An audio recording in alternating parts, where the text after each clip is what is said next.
Have you ever considered that every time you complain, you're not just expressing frustration, you're surrendering your strength? Complaining feels natural. It offers temporary relief, a moment of shared grievance, or even a sense of validation. But beneath the surface, something much deeper is happening. Each complaint, however small, hands over a little piece of your power, your mental clarity, your peace of mind, your control over how you experience life.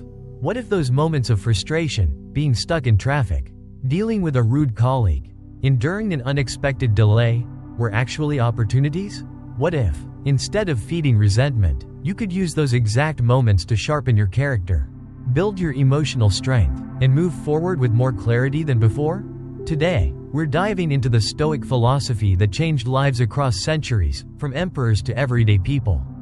A philosophy that teaches, true power lies in mastering your reactions, not your circumstances. Let's explore 6 powerful Stoic truths that reveal why complaining is one of the most destructive habits, and how you can replace it with a mindset that unlocks strength, peace, and resilience. Number 1. Complaining locks you into a cycle of negativity. The first reason to stop complaining is this: it creates a lens of negativity through which you start to see everything. When you focus on what's going wrong, you start to overlook what's going right.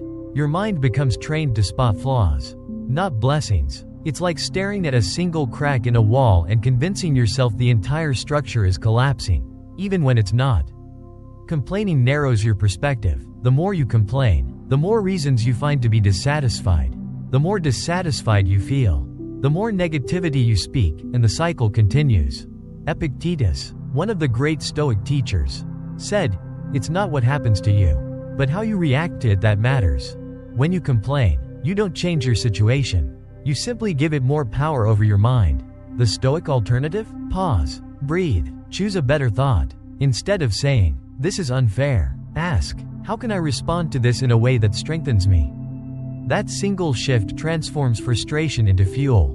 Number 2. Complaining turns you into a victim. Every complaint is a quiet confession: I'm not in control. Stoicism teaches us that while we may not control events, we absolutely control how we respond to them.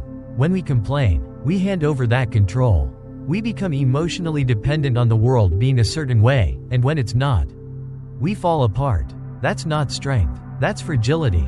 The world is unpredictable. People disappoint, plans fall through. But if your peace depends on everything going perfectly, you'll live in constant anxiety. Marcus Aurelius, a Roman emperor and one of the greatest Stoic thinkers, wrote in his journal, "You have power over your mind, not outside events. Realize this, and you will find strength." Refusing to complain doesn't mean ignoring problems. It means facing them head on, without surrendering your composure. That's where true leadership begins. Number 3. Complaining magnifies stress and anxiety. A minor inconvenience, like a delayed flight or a long line, can quickly spiral into hours of stress. All because we feed it with complaints. As Seneca wisely said, we suffer more in imagination than in reality. When we dwell on problems, replay them in our minds, talk about them again and again, we're amplifying our suffering. A momentary discomfort becomes a mental prison. But here's the good news: your mind can also be your sanctuary. Instead of saying, "Why is this happening to me?" ask, "How can I remain calm right now? What can I learn?" Each frustrating moment is a doorway to self-mastery, if you're willing to walk through it. Number 4. Complaining destroys relationships and trust. Let's be honest, no one enjoys being around someone who complains all the time. Negativity is contagious. When you complain, it doesn't just affect you, it affects everyone around you. Your energy changes the room, and over time, people begin to associate you with that energy. Worse, constant complaining erodes trust. It makes others feel like you're focused on problems, not solutions, like you're unwilling to take responsibility, like you're more interested in blame than in progress. Stoicism teaches mindful communication. If something is wrong, address it. If something needs to change, take action. But if all you're doing is venting without purpose, you're poisoning the very connections you rely on. Choose your words like a Stoic, carefully, consciously, and always with the goal of building, not breaking. Number 5. Gratitude is the antidote. Complaining says, "This isn't enough." Gratitude says, "This is more than enough." Marcus Aurelius faced wars, betrayal, sickness, and the weight of ruling an empire. And yet in his reflections, he didn't dwell on injustice.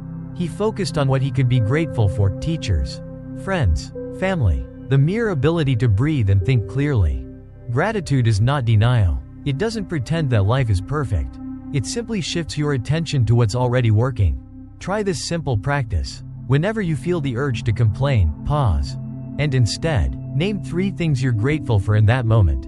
It might be your health, a friend, the warmth of sunlight on your skin, or just the fact that you're alive.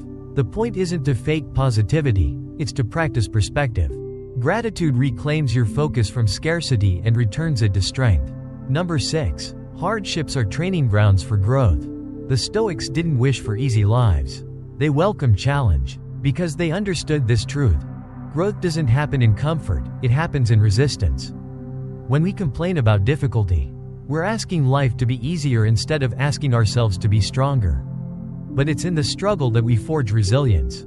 Every obstacle becomes a tool for transformation, if we choose to see it that way. Marcus Aurelius put it best: the impediment to action advances action. What stands in the way becomes the way.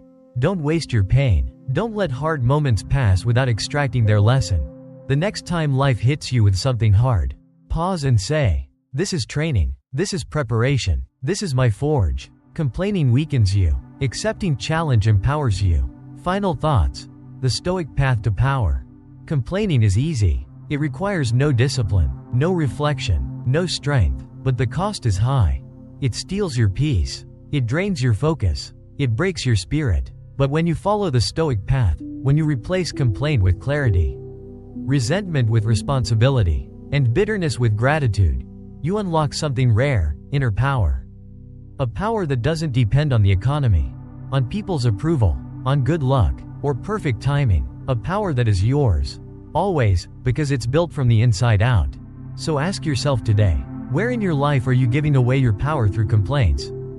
What would it look like to respond instead with wisdom, presence, and strength? If this message resonated with you, do one thing: like, comment, and subscribe. And in the comments, share this. What's one situation where you caught yourself before complaining and chose strength instead? Let's learn from each other. Let's grow together. Stay strong, stay stoic, and remember, you were made for more than complaints. You were made for power.